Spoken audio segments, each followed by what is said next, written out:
নমস্কার, নাগরিক মনে সবাইকে স্বাগত। বিজেপি নেতা জগন্নাথ চট্টোপাধ্যায় তার ফেসবুক পোস্টে লিখেছেন, আজ মহরম উদযাপিত হচ্ছে, কিন্তু আজও নবান্নে সাক্ষ্য রাখল এই সরকার হিন্দু বাঙালি বিরোধী। মাস তিনেক আগে রামনবমীর সময় সরকারের দুটি নির্দেশিকা প্রকাশ করলাম। তাতে বলা হয়েছে, কোনো রামনবমী শোভাযাত্রায় যেন কম বয়সীদের হাতে অস্ত্র না থাকে।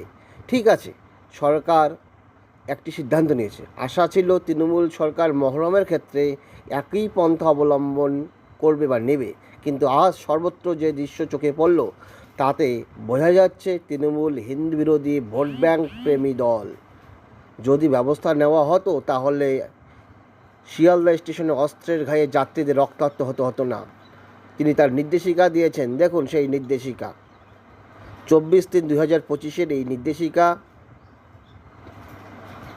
প্রত্যেক ডিএমকে পাঠিয়েছিলেন রামনবমীর ক্ষেত্রে, 2025 ক্ষেত্রে।